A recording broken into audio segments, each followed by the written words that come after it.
Bismillahirrahmanirrahim. Assalamualaikum warahmatullahi wabarakatuh. Terima kasih atas kesempatan yang diberikan pada hari ini. Izinkan saya untuk mempresentasikan sedikit mengenai modul ajar saya yang berjudul Perintah Allah Subhanahu wa Ta'ala untuk berbakti kepada orang tua dan guru serta hormat kepada orang lain. Isi dari modul ini yaitu yang pertama ada informasi umum mengenai nama penyusun, institusi, tahun penyusunan, jenjang sekolah, kelas, materi, dan alokasi waktu. Untuk kompetensi awalnya, yang pertama adalah peserta didik sebaiknya memiliki kemampuan dasar untuk membaca dan memahami Al-Quran yang berkaitan dengan konsep berbakti kepada orang tua dan guru, serta menghormati orang lain. Kelima dan juga PPRA yang ingin dicapai, sarana dan prasarana yang menunjang pembelajaran. Target peserta didik dalam modul ajar ini yaitu kelas 3 sekolah dasar. Untuk model pembelajaran yang digunakan yaitu PBL. Untuk kompetensi inti tujuan pembelajaran ada dua, yaitu meyakini bahwa berbakti kepada orang tua dan guru serta hormat kepada orang lain adalah perintah Allah Subhanahu wa Ta'ala. Kedua, menjelaskan pengertian dan pentingnya berbakti kepada orang tua dan guru serta hormat kepada orang lain menurut ajaran Islam. Untuk KKTP-nya juga ada dua, ya. Kemudian ada pemahaman bermakna dan juga pertanyaan pemantik. Apa yang dimaksud dengan berbakti kepada orang tua dan guru serta menghormati orang lain menurut ajaran Islam? Mengapa Allah memerintahkan kita untuk berbakti kepada orang tua dan guru serta menghormati orang lain? Bagaimana cara kita menunjukkan sikap bakti kepada orang tua dan guru serta menghormati orang lain dalam kehidupan sehari-hari? Selanjutnya yaitu kegiatan pembelajaran. Yang pertama ada kegiatan pendahuluan, yaitu mengkondisikan kelas. Guru memulai pembelajaran dengan salam dan doa bersama-sama, kemudian memeriksa kehadiran dan kesiapan peserta didik, memberikan motivasi dengan menampilkan video, kemudian mendiskusikan pelajaran dari video yang bisa dijadikan motivasi dalam bertindak dan berperilaku. Kemudian apersepsi, yaitu guru mengulas atau mereview sedikit materi minggu sebelumnya dan menyampaikan tujuan. Kemudian guru memberitahukan pentingnya berbakti kepada orang tua dan guru serta menghormati orang lain dalam agama dan kehidupan sehari-hari, dan guru memberikan tes diagnostik untuk mengetahui pemahaman awal peserta didik. Kemudian kegiatan inti yang berisi sintaks PBL, yaitu yang pertama orientasi.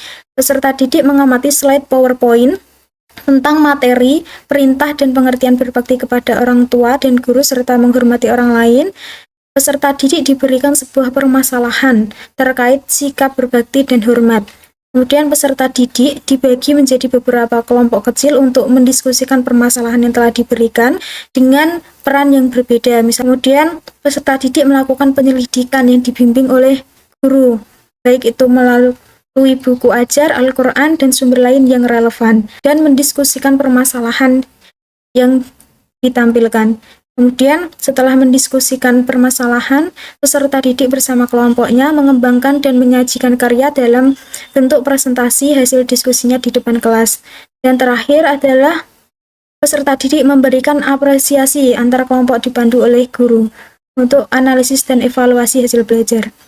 Kemudian kegiatan penutup, guru bersama peserta didik melakukan refleksi pembelajaran, yaitu dengan menyimpulkan apa yang telah mereka pelajari dan bagaimana mereka dapat menerapkannya dalam kehidupan sehari-hari. Guru memberikan tugas rumah terkait penerapan sikap bakti dan hormat dalam kehidupan sehari-hari.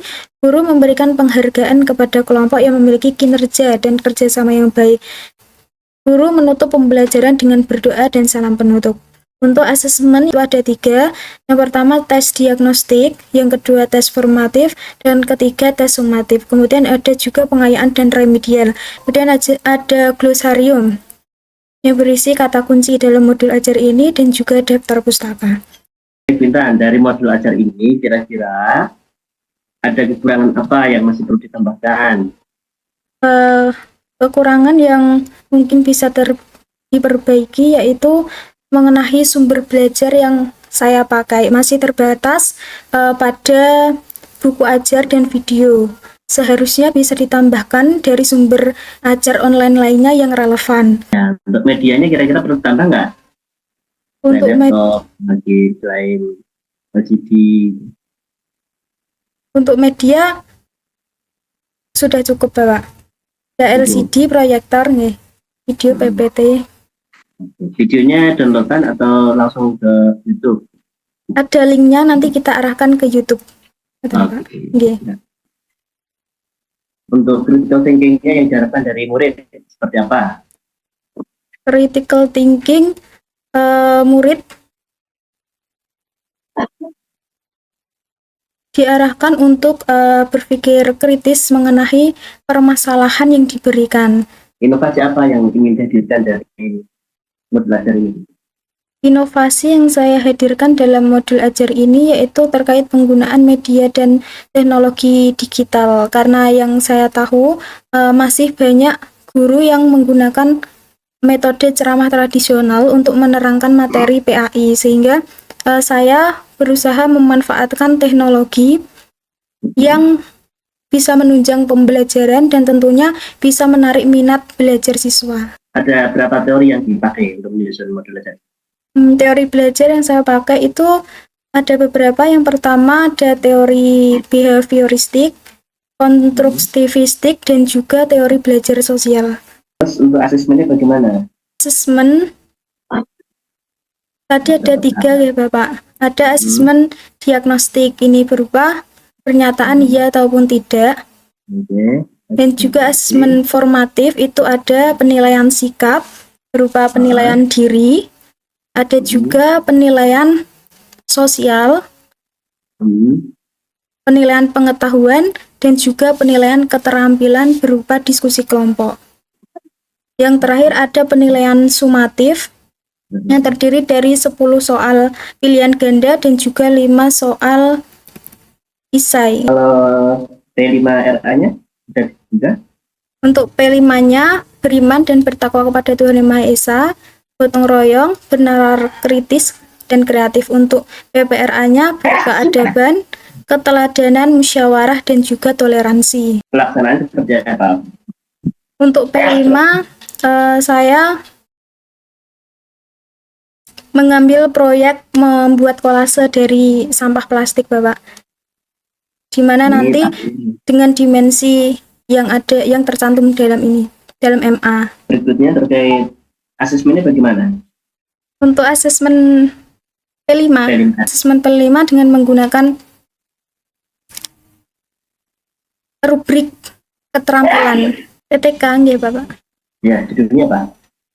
Judulnya yaitu upaya meningkatkan hasil belajar PAI materi perilaku terpuji melalui pendekatan pembelajaran kooperatif pada siswa kelas 3 SDN 3 Sukoharjo tahun ajaran 2024-2025.